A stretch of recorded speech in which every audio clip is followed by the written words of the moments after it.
Assalamualaikum warahmatullahi wabarakatuh. Selamat siang Sobat Sehat semua. Kembali lagi bersama kami di podcast IDI Jatim Channel bersama saya Dr. Arya sebagai host yang akan mendampingi narasumber untuk berbincang-bincang santai pada hari ini. Nah, pada hari ini kita sudah kedatangan narasumber kita yang luar biasa ya, istimewa sekali ini. Senior saya, Dr. Farizal. Selamat pagi, Dok. Alhamdulillah, selamat pagi Mas Arya. Alhamdulillah. Jadi nanti kita akan ngobrol-ngobrol tentang salah satu topik yang ya mungkin baru-baru ini hangat diperbincangkan ya, Dok ya. Dan Dr. Farizal ini menjadi salah satu orang yang sempat ramai ya karena diundang di beberapa media untuk wawancara. Nah, jadi pada hari ini kita akan berbincang-bincang tentang perjalanan seorang Dr. Farizal bisa lolos diterima di Universitas Harvard dan juga dengan beasiswa LPDP. Nah, ini luar biasa kan, pasti banyak hal yang ada di pikiran kita, terutama para dokter-dokter yang masih muda ya, Dok, atau mungkin para mahasiswa kedokteran yang ingin melanjutkan kuliah. Nah, nanti kita bisa mendapat banyak insight dan informasi dari Dr. Farizal langsung. Nah, monggo Dr. Farizal bisa memperkenalkan diri ya, mungkin dari alumni mana, terus kesibukan sehari-harinya apa. Silakan. Siap, terima kasih banyak Dr. Arya. Assalamualaikum warahmatullahi wabarakatuh. Selamat pagi, siang, sore, malam semuanya. Perkenalkan, saya Dr. Farizal Deski Muharram. Saya dulu dari FK Unair angkatan 2015.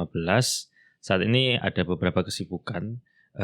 Salah satunya di Unair sendiri sebagai salah satu staf magang khusus terkait analisa kebijakan kesehatan, dan kemudian di Surabaya juga ada, dan saya saat ini juga merintis Institut ARC untuk riset untuk teman-teman semua yang muda-muda terutama. Tapi kayaknya ini dalam waktu dekat ini memang harus istilahnya resign ya, karena kita sudah persiapan. Insya Allah saya tanggal 25 Agustus ini akan berangkat ke Boston, ke Harvard. Dan ini lagi rame-ramenya, rumit-rumitnya perjalanan buat visa terutama, Mas. Jadi 1 bulan lagi ya ini ya, 1 bulan lebih sedikit. 1 bulan lebih sedikit. Dan tentunya untuk persyaratan dan lain sebagainya harus sudah dipenuhi dalam waktu dekat. Benar sekali. Nah, ini menarik ya. Jadi Dr. Farizal ini alumni Fakultas Dokter UNER. Kakak kelas saya juga ya, dulu sering ketemu. Kita sering ya organisasi bareng. Iya, masih mahasiswa. Nah, jadi ini akan banyak pertanyaan sih, Dok, yang berhubungan dengan pendidikan ya. Karena kan kita tahu sekarang orang mendapatkan akses informasi tentang LPDP itu sudah luar biasa. Yang pertama, yang kedua, kita melihat banyak sekali ya para mahasiswa-mahasiswa terutama yang masih muda-muda itu banyak yang punya keinginan untuk sekolah di luar negeri. Nah, kita ingin nanti tanya ya, kulik-kulik ya informasi dari Dr. Farizal ini. Yang pertama, beliau adalah seorang dokter.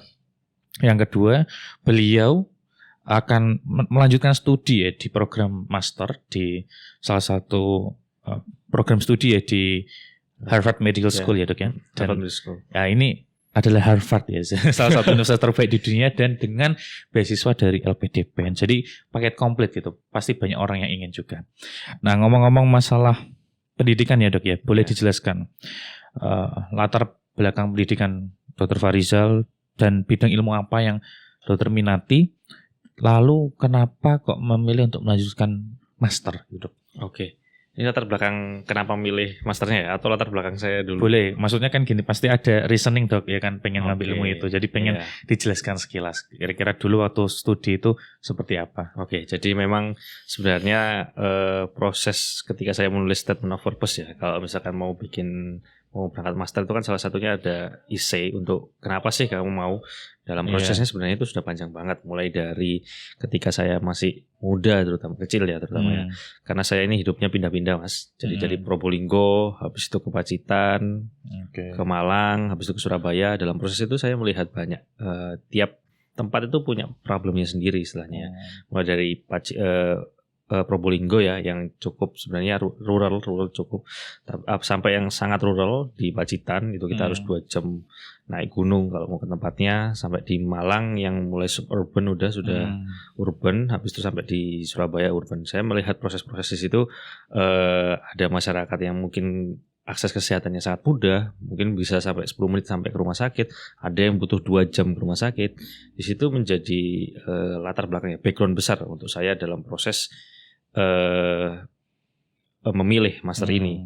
Lalu ditumpu juga, ditempa juga dalam proses di S1 dan di profesi. Di situ saya banyak terlibat di organisasi, dan di situ saya melihat bahwa kesehatan itu tentu perlu. Kita sebagai dokter, sebagai klinisi mengobati pasien, jelas itu akan membantu menyehatkan masyarakat. Tapi saya melihat di situ ada potensi besar yang bisa kita bisa membantu untuk lebih besar berdampaknya, merubah lebih besar, memberikan kesehatan untuk lebih banyak masyarakat. Itu dengan salah satunya adalah program yang saya pilih ini terkait global health. Jadi saya ngambilnya emang Master of Medical Science in Global Health Delivery. Di situ kita belajar bagaimana mendeliver ya terkait kesehatan supaya semua orang itu bisa mendapatkan manfaat dari kesehatan itu. Jadi setiap orang berhak istilahnya ya. Karena ini kan berkaitan dengan banyak hal ya, terutama kalau misalkan kesehatan yang paling dikaitkan biasanya adalah terkait ekonomi juga. Masyarakat sekarang ini kita banyak di daerah itu yang tidak bisa mendapatkan layanan-layanan yang baik, mulai dari yang anak kecil yang stunting, habis itu nanti kalau misalkan dewasa ada penyakit-penyakit menular, TB, HIV, lalu nanti setelah dewasa ada penyakit non-communicable disease, penyakit-penyakit kronis, yang akhirnya itu bisa menjadi beban itu untuk peningkatan perekonomian. Gitu, jadi memang ini melihat dari backgroundnya Dr. Farizal ya, saat kecil pindah-pindah di beberapa kota sampai sekarang gitu, dan melihat fenomena gitu ya di masing-masing tempat bahwa ada perbedaan dari bagaimana masyarakat itu mendapatkan fasilitas kesehatan dari berbagai aspek tentunya ya, dan ini menjadi hal yang menarik untuk dipelajari. Makanya Dr. Farizal ngambil Master of Global Health. Nah itu ya, jadi memang berhubungan dengan kesehatan masyarakat ya. Nah terus, ini Dok, jadi sudah dijelaskan latar belakangnya kenapa tertarik dengan bidang ilmu itu. Terus ini langkahnya yang diambil kenapa master? Kan kita tahu ya banyak sekarang pilihan studi lanjutan kan di dunia kedokteran itu, ada yang misalnya nih ada langsung PhD, atau mungkin spesialis, atau mungkin yang di luar pendidikan formal seperti course dan sejenisnya fellow. Kenapa Dr. Farizal memilih master? Ini pertanyaan yang kayaknya banyak sebenarnya. Teman-teman terutama yang teman-teman angkatan saya ataupun angkatan di bawah saya banyak sekali menanyakan ya Mas. Harusnya itu milih apa sih? Karena ini lagi prosesnya kita ya, lagi persimpangan jalan ini istilahnya, mau ke master, mau ke spesialis, mau ke PhD. Pertama terkait yang saya ambil itu kan terutama terkait hal yang ilmu-ilmu yang itu sebenarnya teknikal, bukan ilmu-ilmu yang sangat biomolekuler atau di lab gitu ya. Jadi memang biasanya ilmu-ilmu teknis yang ada di lapangan ini dapatnya itu di master. Master itu sebenarnya juga ada dua sih, ada master yang research yang memang di lab, ada master-master yang endpoint kayak misalkan salah satunya global health, MPH, MBA, itu master-master yang di situ kita dapat ilmu skillnya sekaligus sama koneksinya sebenarnya. Nah ini yang penting Mas. Jadi hal yang lebih dari master itu adalah kita mendapatkan, kita di situ ketemu sama orang-orang yang mungkin punya latar belakang yang berbeda, tapi mungkin ada tujuan-tujuan yang bisa bersinggungan dengan kita. Nah di situ kita itu bisa melihat dari banyak perspektif. Saya sendiri sekarang di yang global health ini sekarang mungkin dari Indonesia ada sekitar 4-an, dan 4 itu mengambil hal-hal yang berbeda. Kalau saya misalkan ngambil di chronic disease. Kalau ada teman saya yang ngambil di HIV, ada yang ngambil di stunting, ada yang ngambil juga di primary care-nya, utama delivery-nya seperti apa. Di situ kita itu Indonesia ya. Belum nanti di negara-negara dari teman-teman dari negara lain. Di situ kita itu bisa diskusi sih. Istilahnya kembali lagi ke tempat wadah untuk berdiskusi, ngomong sama teman-teman di sana. Kalau misalkan di PSD sendiri kan itu fokus yang 4 tahun 5 tahun di research. Jadi mungkin sih ada beberapa. Kalau yang saya lihat bukan public health, mungkin lebih ke arah PhD ke epidemiologi atau health policy. Tapi nanti itu mungkin untuk nanti ya Mas. Saya sendiri belum menentukan untuk PhD-nya itu apa, tapi mungkin kurang lebih ya mendekati seperti itu. Saya sendiri ngambil master dulu karena kalau misalkan saya pikir kalau ngambil spesialis dulu jelas kayaknya kalau sudah selesai spesialis mau ngambil master ini juga mikir lagi. Jadi memang ngambil master dulu habis itu spesialis. Kalau teman-teman emang lebih suka langsung ke fokus salah satu bidang kedokteran ya. Misalkan bidang molekuler, cancer, stem cell. Aku rasa sih itu jauh lebih baik langsung ambil PhD. Soalnya kalau ambil master ya cuma setengah-setengah doang jadinya. Jadi memang dari aspek research yang berhubungan dengan lab itu lebih banyak kalau ambil PhD. Kalau yang skill-skill di lapangan lebih banyak di master. Menarik. Tadi juga menarik ya kalau saya ambil spesialis berpotensi ya Iya. untuk ketika sekolah S2 itu jadi niatnya mungkin berkurang gitu. Iya benar. Sudah malah sudah Oke. spesialis, ngapain Yes. master lagi? Iya kan bisa biarnya langsung lanjut untuk jadi klinisi gitu. Benar. Nah ini menarik. Lalu setelah master rencana ambil spesialis ya tetap. Mungkin ada beberapa pilihan ya, mau master atau spesialis atau PhD. Sebenarnya saya belum fix juga, tapi kalau misalnya ngambil spesialis pun saya rasa sesuai dengan bidang saya ya. Oke. Yang non communicable disease, chronic disease, bisa jantung atau penyakit dalam atau neuro, hal-hal yang berkaitan dengan pasien pada jangka panjang ya, penyakit yang jangka panjang. Oke. Nah, jadi kita sudah tanya nih tentang background kenapa ambil ilmu itu, terus kenapa ambil S2. Nah, yang ketiga nih, kenapa di Harvard? Nah, ini mungkin buat sebagian orang pasti bertanya-tanya, wah, kita berpikir untuk punya cita-cita kuliah di luar negeri itu sudah wah, apalagi ini di luar negeri dengan kampus yang reputasinya itu sangat baik dan memang salah satu yang terbaik di dunia. Nah, ini mungkin Dr. Farizal bisa berbagi pengalaman sih, kenapa kok memilih Harvard dengan berbagai pertimbangan-pertimbangan yang rasional, kayak gitu mungkin, dan semoga bisa jadi inspirasi. Kalau suruh milih waktu itu sebenarnya master, kalau milih master ya beda kayak PhD ya. Kalau master itu singkat, kalau yang kita pilih kalau bisa pilih yang paling bagus. Istilahnya kenapa? Karena di situ berarti ada koneksinya, ada jejaringnya. Karena di situ master itu selain ilmu juga ada koneksinya. Jadi emang saat itu juga lihat dulu, setelah ngelihat sudah itunya lihat kurikulumnya juga sih. Waktu itu yang saya lihat pas itu sebenarnya karena Harvard ini mengajarkan terutama yang HMS ya. Jadi kalau Harvard ini kan ada dua, ada yang di public health-nya, sekolah public health-nya sama sekolah medisnya, medical school-nya. Yang saya lihat di medical school ini ada kekhasannya adalah dia nggak cuma top down. Jadi kalau misalnya pengambilan kebijakan itu biasanya emang mekanismenya adalah dari yang paling atas, dari para pengambil kebijakan, bikin kebijakan teruskan ke bawah. Nah, kadang-kadang ini ada juga hal-hal yang itu tidak bisa tercakup dalam data-data kuantitatif yang sebagai dasar untuk pembuatan kebijakannya. Kalau sudah kalau misal kebijakannya dengan data kualitatif ya, sayangnya pun sebenarnya kebijakan kita saat ini banyak yang nggak berdasarkan data juga.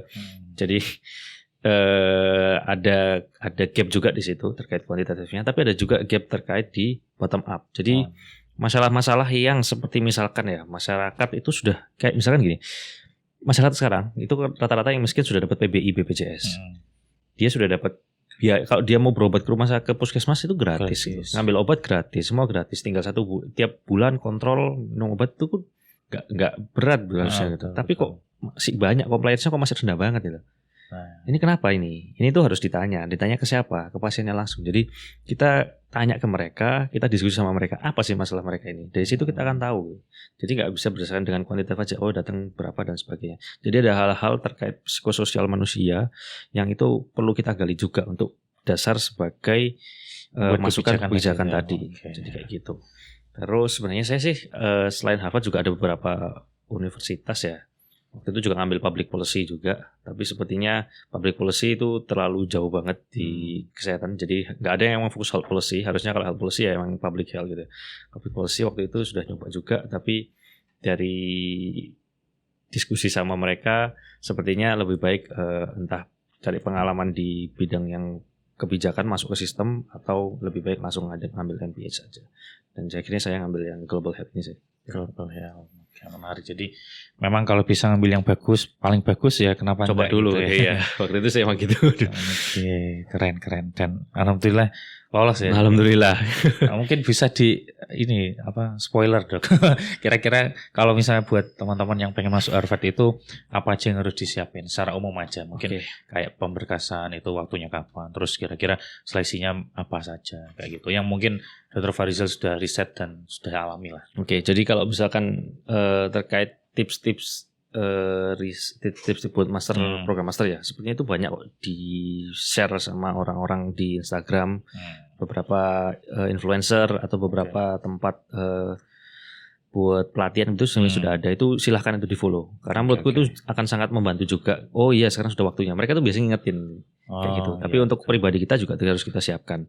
Kalau saya sendiri waktu itu nyiapinnya mungkin sekitar bulan Mei ya kemarin. Jadi kalau waktu kan mau berangkat tahun depan, aku rasa waktu terbaik itu ya sekitar bulan Januari sampai Maretnya itu sih. Jadi kamu kan ada spare waktu sampai 1 tahun. Tapi kalau enggak, sekarang pun enggak ada masalah ya. aku rasa Persiapannya kapan? Waktu itu aku mulai mikir buat berangkat itu sekitar bulan Mei tahun 2022. Oh, berarti sudah 1 tahun sebelum. Jadi Mei 2022, terus kan deadline itu sekitar bulan Desember. Jadi ada waktu sekitar 6-7 bulan. 6-7 bulanan untuk persiapan. Okay. Tapi kalau misalkan ada beberapa program yang itu emang membutuhkan lebih ya. Jadi kalau misalkan secara umum kebutuhannya itu kan pasti CV kita, habis itu bahasa Inggris, essay sama reference. 4 ini yang utama. Nanti ada lagi tambahan-tambahannya, mungkin ada yang isinya berapa, ada isinya 2-3, atau ada juga yang butuh GRE, GMAT, kayak gitu. Karena di US ya kayaknya. Karena di US. Tapi sebenarnya GRE beberapa program itu juga open gitu istilahnya. GRE kan buat standarisasi ya istilahnya. Karena kita kan di Asia, apalagi di developing countries, kita kalau misalkan mau pamer lah istilahnya, pamer, kita itu punya kemampuan gitu. Akhirnya kan harus pakai tes standar itu. GRE itu sama GMAT itu biasanya dipakai. Tapi kalau misalkan enggak pun, aku rasa enggak banyak. Kayaknya cuma beberapa universitas atau bidang aja yang emang wajib, benar-benar wajib. Kayak MBA gitu kan pasti wajib ngambil GMAT. Kalau enggak sih, kalau misalkan emang target-target tujuanmu waktu target tujuanmu memang nggak membutuhkan GRE GMAT, ya nggak apa-apa, nggak ada masalah. Waktu itu aku milih-milih dan sebenarnya beberapa itu memang membutuhkan, tapi waktu itu akhirnya 7 bulan jujur nggak sempat untuk persiapan karena waktu itu juga disambi sama internship. Akhirnya oke lah, aku tetap ngambil yang nggak ada GRE GMAT-nya. Salah satu yang programku itu. Kalau CV itu ya terbangun dari dari pengalaman, dari ketika S1 profesi. Jadi kalau teman-teman yang sudah sekarang S1 atau profesi, ini waktu yang terbaik buat bangun, mulai dari sesuai dengan bidangmu sebenarnya terutama. Kalau kamu misalkan pengen master di kardiologi atau master di neuroscience, ya ambil baik itu pengalaman riset, publikasi ataupun kepengmasan terkait itu akan jadi nilai gitu di situ. Terus setelah CV kan Motlet ya, atau motivation letter atau essay. Nah ini ada 2. Kalau motivation letter biasanya pasti. Kenapa sih kamu mau itu pasti. Ada lagi nanti essay itu sesuai dengan bidang-bidangnya mereka. Misalnya mereka minta.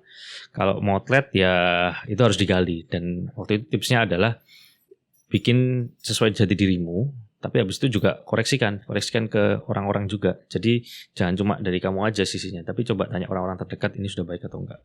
Setelah itu bahasa Inggris harus disiapin ya memang ya. Memang harus belajar ya. Karena kita nggak pakai bahasa Inggris ya. Iya. Misalnya juga jadi banyak masalah buat teman-teman semua. Aku rasa itu memang butuh persiapan lebih sebenarnya kalau bahasa Inggris itu. Kalau misalkan lebih jauh-jauh hari lah. Kalau misalkan emang merasa kurang, bisa banyak platformnya mulai. Kalau aku dulu waktu itu belajarnya bahkan YouTube sih. Jadi YouTube itu ada kok. Ya kalau waktu itu kan mau ngambil IELTS. Di YouTube itu ada aku lupa namanya, itu nanti silahkan di search kayak mock up-nya gitu. Jadi waktu itu aku kan waktu itu aku merasa lemah di speaking. Jadi ada mock up-nya, aku ditanyain, aku akan jawab sendiri gitu. Sesuaikan kira-kira. Mending kalau aku sih saranku sebelum kita belajar bahasa Inggris kita ambil mock up dulu, biar kita tahu kelemahan kita di mana. Mau di speaking, listening, reading, writing, itu baru tahu nanti kita improve di dalam yang kurang. Gitu. Iya. Terus setelah itu reference ya. Reference ini sebenarnya sama dengan CV sih kalau aku bilang. Itu proses panjang ya, proses jangka panjang. Ketika teman-teman dulu ketika S1 profesi itu terlibat sama siapa dalam pembuatan project itu sama siapa. Nanti di situ kalau misalkan sudah dekat sama orang yang ingin kita target referensinya itu, referensi ini surat rekomendasi kalau bahasa Indonesianya. Surat rekom. Surat rekom nih ya sesuai dengan orang-orang yang kalau bisa yang kenal benar dengan kamu sehingga nanti lebih gampang. Jadi sesuai dengan apa yang beliau kenal tentang kita itu. Benar. Dan tentu untuk membangun itu kan tidak mudah ya, harus dipersiapkan Dok. Jadi kayak bisa kolaborasi proyek atau mungkin kolaborasi penelitian dan apapun yang bisa membuat kita dekat secara personal dengan beliau-beliau itu yang kita harapkan, dan nantinya beliau akan juga membantu kita yang ngasih referensi. Oke, menarik. Oh ya, ini mungkin tadi ngomongin bahasa Inggris Dok. Jadi yang perlu disiapkan itu IELTS aja atau mungkin perlu TOEFL? Ini sekedar informasi aja. Oke. Sebenarnya kalau secara general ya, kalau aku sih rekomendasi itu IELTS.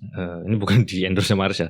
Tapi aku rasa hampir semua negara itu menerima IELTS. Mungkin ada beberapa universitas di US itu yang mungkin tidak menerima IELTS-nya. Tapi aku rasa kalau misalkan jadi gini, kalau kita pengen ke Europe atau ke UK, ke Commonwealth, itu biasanya pasti jelas IELTS diterima. Dan kadang-kadang dari mereka nggak nerima TOEFL. Tapi kalau di US rata-rata mereka TOEFL dapat dan IELTS juga bisa. dapat. Jadi pastikan dulu, sama sih seperti di awal tadi ketika kamu ngelihat projectnya ngelihat program yang mau kamu ambil, lihat dia butuh GRE atau GRE GMAT perlu nggak, IELTS dia butuh IELTS atau TOEFL gitu kan. Jadi nggak harus ambil dua-duanya deh ya. Kan mungkin bagian orang kan taunya kalau di Amerika harus TOEFL gitu kan. Jadi kan double biayanya. Sebenarnya aku malah bahkan ketika Harvard itu aku nggak pakai TOEFL ataupun IELTS. Waktu itu IELTS aku sudah IELTS tapi belum keluar hasilnya. Akhirnya waktu itu tapi aku lihat Harvard itu nerima Duolingo. Oh iya. Duolingo itu tapi bukan Duolingo yang kita latihan ya. Ada sendiri khusus tesnya, itu Duolingo test. Kayaknya Harvard pun aku rasa banyak dari program mereka, Harvard, John Hopkins itu nerima Duolingo. Jadi kalau misalkan ada opsinya lebih murah dan itu bisa jadi lebih murah memang. Tapi emang nggak juga lebih mudah ya, aku bilang ya. Karena itu mainnya cepet-cepetan gitu. Cepet-cepetan, kalau kamu makin baik ya makin bagus, dan skornya emang di compare gitu dengan IELTS dan TOEFL. Itu bisa diambil juga, itu lebih murah lagi. Kalau misalnya TOEFL sama IELTS sekitar 3 juta lebih, di Duolingo itu 750-an kalau nggak salah.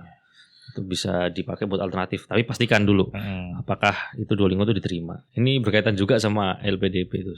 LPDP tahun lalu, kalau nggak salah tahun lalu tuh masih nerima Duolingo, tapi tahun ini nggak ya. Oke, jadi intinya harus cross check dulu ya, pastikan daripada kita sudah buru-buru ambil tesnya, ternyata ini tidak memenuhi syarat. Misalnya sudah ngambil TOEFL, ternyata kamu sini tidak perlu TOEFL, cukup IELTS. Nah, kita jadi nggak perlu 2 kali melakukan tes, jadi 1 kali itu bisa digunakan untuk semuanya gitu ya. Oke, menarik. Nah, ini ngomong-ngomong masalah beasiswanya kan dapat LPDP ya, dengan kategori perguruan tinggi utama dunia. Wah, luar biasa. Nah, mungkin boleh dikasih tips lah, kira-kira apa aja yang perlu disiapkan untuk PTUD? Ya, orang pengen dapat LPDP itu, Dok.